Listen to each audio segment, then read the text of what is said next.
Dewi Songgo Langit. Jadi sebenarnya Songgo Langit itu tidak pernah ada. Dewi Songgo Langit putri daripada Raja Kediri itu tidak ada. Yang ada itu Sekartaji, Dewi Sekartaji, Dewi Suci, Putri Kauripan. Jadi kiasan itu, bahasa kiasan. Songgo Langit itu ya, kiasan. Terus Raja Bandarangin pun tidak ada. Yang ada kan Jenggolo. Tidak ada, itu kiasan. Semua kiasan, tapi dibuat karena seolah-olah masyarakat mempercayai, jadi seolah-olah hidup kan. Seolah-olah ada, itu kiasan. Jadi cuma kiasan antara Kediri, Ponorogo, Bandarangin, terus Dewi Songgo Langit, Raja Krono Sewandono, terus panglimanya Bujang Gandong. Itu kiasan semua.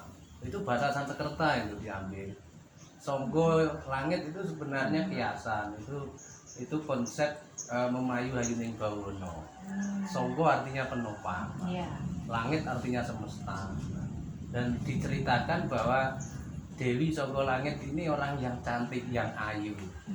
Sedunia, pemenang Miss lah, Miss Universe. Nah, ini lahir gitu. Nah, artinya apa? Kerahayuan jagat. Gitu loh. Jadi konsep kerahayuan jagat, kebaikan bersama, kesejahteraan bersama, kejayaan bersama. Nah, yang bisa boyong adalah Klono Sewandono, Raja Bandarangin. Raja itu pemimpin, Bandarangin itu nafsu, berlabuhnya orang yang sudah bisa mengendalikan nafsunya. Nah, disebut Rojo Kelana Sewa Dana. Ini Sanskerta. Kelana artinya perjalanan, bahwa hidup ini hanya menjalani. Sewa artinya pengabdian atau pelayanan. Jadi menjalani hidup ini untuk pelayanan, untuk pengabdian. Tapi didasarkan dengan dana. Dana apa? Kedisiplinan. Nah, orang yang bisa memayu ayuning bawono sifatnya seperti itu. Sifatnya ikhlas, tapi taat, patuh dengan ajaran, patuh dengan hukum. Tapi dasar keputusan, dasar perbuatan untuk kepentingan bersama. Makanya digambarkan Singo Barong, ada meraknya. Merak itu lambang keindahan atau cinta kasih. Karena keindahan bersumber dari cinta kasih. Tanpa cinta kasih tidak ada keindahan. Nah, singo ini lambang kekuatan atau kekuasaan. Nah, kekuatan atau kekuasaan ini kalau tidak dikendalikan dengan rasa cinta kasih, sing tah mlebu wadah, sing mateng mlebu weteng, wis ra sisa. Gitu. Nah, itulah konsepnya. Kalau dikembangkan banyak. Itu sejarah yang saya pahami dari beliaunya langsung. Kalau tidak dari beliau saya tidak ngerti. Karena di Jawa ini sudah tidak ada yang berkembang. Yang berkembang di Ponorogo adanya reog itu dibuat katanya untuk nyindir Raja Majapahit. Salah. Itu yang saya pernah dengar. Ya, salah itu. Yang saya pernah benar dalam bacaan gitu kan. Bahwa Raja Majapahit dikalahkan oleh istri kan gitu. Jadi merak yang menunggangi. Kecantikan seorang istri ini mengalahkan kewibawaan raja, itu salah. Jadi reog dibuat ini berdasarkan pengorbanan daripada Dewi Kili Suci. Yang mana Dewi Kili Suci ini pewaris kerajaan, putri daripada Erlangga. Beliau hanya memilih mengasingkan diri, kerajaan diserahkan pada adiknya. Inilah. Siapa tadi Pak? Dewi siapa tadi? Songgo Langit. Songgo Langit. Ya, tapi ini dimulai dari Dewi Kili Suci ya. Ya. Jadi atas pengorbanan atau perjuangan Dewi Kili Suci lah oleh keponakannya ini diabadikan supaya tidak hilang. Jadi di situ juga ditulis ada prasastinya. Saya menemukan prasastinya di gua. Jadi bertulisan Jawa. Prasastinya bertulisan Jawa, kalau dibaca nilainya begini: Aka, Gana, Nara, Nala, Aum. Itu sebenarnya itu formulanya. Artinya bahwa kebahagiaan atau kesejahteraan itu tidak disebabkan oleh tingginya derajat, pangkat atau harta benda, namun disebabkan oleh Nggih, apa itu namanya, kemurnian hati dan atas karunia daripada Sang Pencipta. Artinya bisa bersyukur dengan apa yang dilakukan, dan apa yang dilakukan ini dipersembahkan untuk Tuhan gitu loh. Nah dari situlah akhirnya dikembangkan oleh Resi Anom. Resi Anom ini keponakannya, cucu daripada Erlangga, jadi putra daripada adiknya Dewi Giri Suci. Nah, akhirnya dikembangkan, dibuatlah seni tari reog itu tadi. Makanya di sini sulit mak dikembangkan reognya. Karena saya setiap mendatangkan pelatih belum bisa melatih di sini. Oh karena beda ininya, beda apa namanya? Saya tidak tahu alasannya sang pelatih itu apa, itu katanya kalau di sini bingung mau melatih. Oh. Sudah 4 kali. Ya. Sudah 4 kali saya datangkan pelatih. Sudah 4 kali. Padahal di mana-mana dia pelatih. Saya datangkan. Nah, di sini baru emosional daripada penari-penarinya sendiri. Jadi belajar sendiri, ya. Belajar bersama lah istilahnya. Iya. Cuman anehnya kalau ini saya ceritakan, kalau pas ada upacara semua kena. Nanti ada yang bawa reog, ada yang bawa rame sendiri ya. Getaran emosionalnya itu bangkit. Nah, itulah di sini punya warisan seperti itu. Tapi di Ponorogo sendiri memang bingung.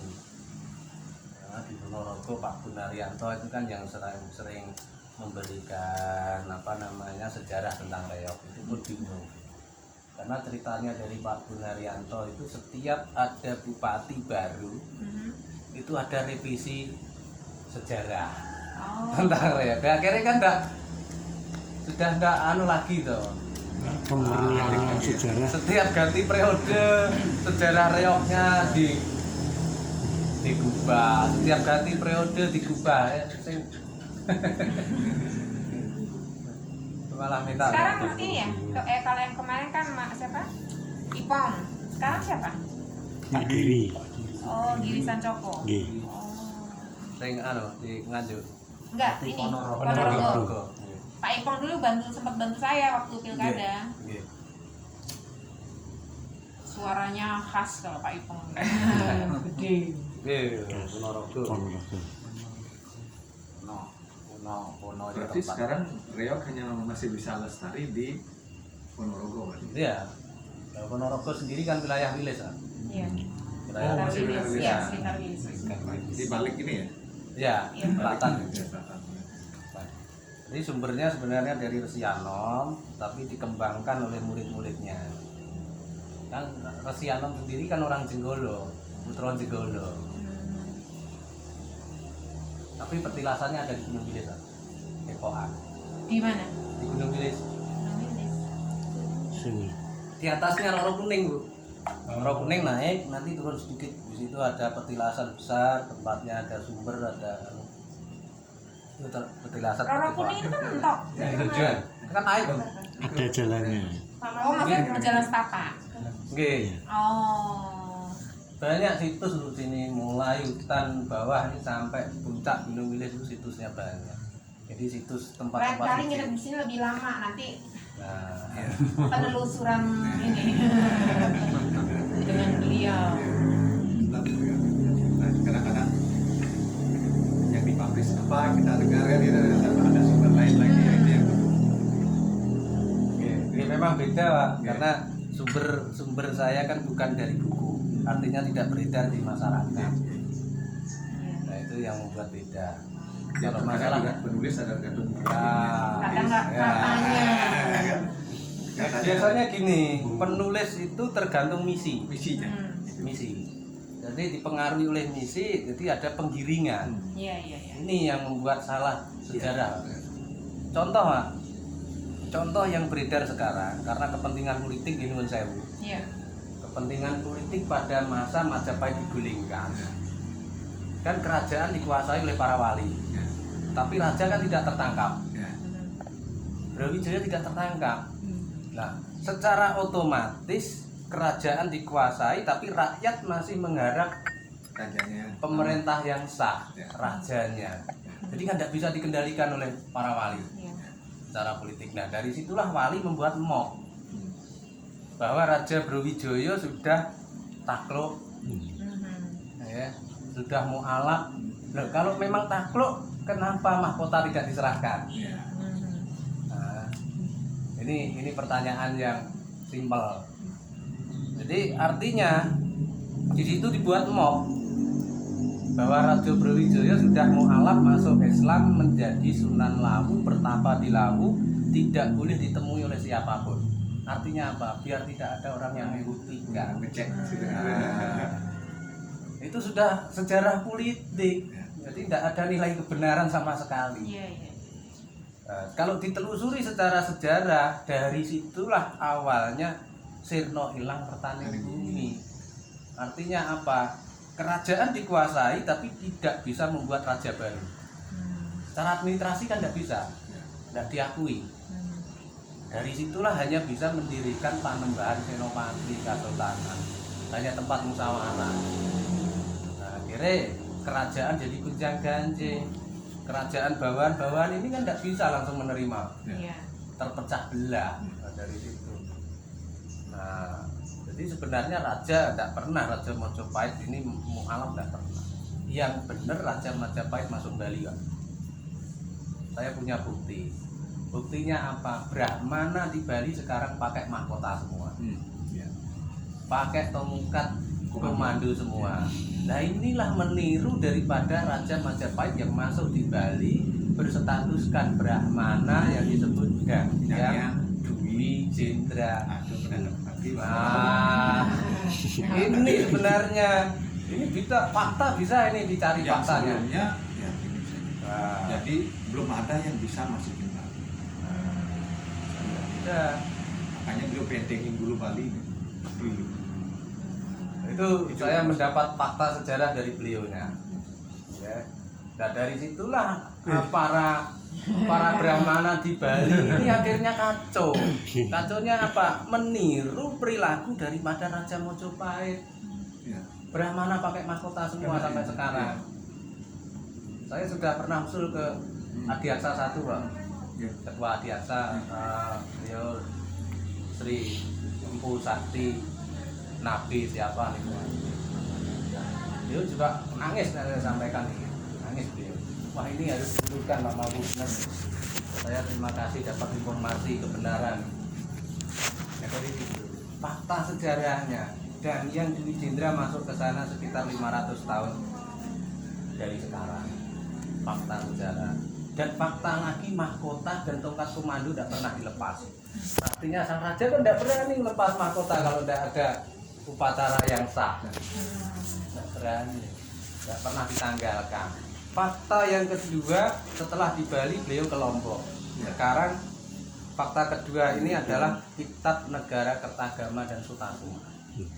Sutasoma dan Negara Kertagama ditemukan di Lombok. Ini jelas ini dokumennya Raja Majapahit yang dibawa. Karena Sutasoma ini adalah ideologi, Negara Kertagama adalah undang-undang. Nah itulah yang sekarang rohnya diambil untuk menjadi Pancasila. Itu ditemukan di Lombok. Jadi artinya apa? Artinya sejarah yang disebarluaskan di Jawa itu kesalahan. Karena kepentingan politik itu tadi. Makanya saya bisa menjabarkan bahwa penulis pun itu ada misi. Iya. Ada misi. Jadi ada penggiringan. Jadi memang ada intelijen yang Sengaja. sengaja menggiring. Nah, menggiring. Nah, bahasa sekarang kan menggiring opini ya. Betul, betul. Itu sekedar aja. Sekedar apa namanya? Untuk pohon renungan aja. Izin kan bisa. Nggih, monggo. Santan gini ya. Enten nggih iki Enten. Pare. Kami rekaman Bang. Iya, ini kan. Yang betul ternyata nonton rame. Ini tadi juga kalau nggak saya paksa tadinya nanti deh lain kali. Harus gak? Saya sebenarnya kan tidak ada rencana pulang, Pak. Saya kemarin di Malang.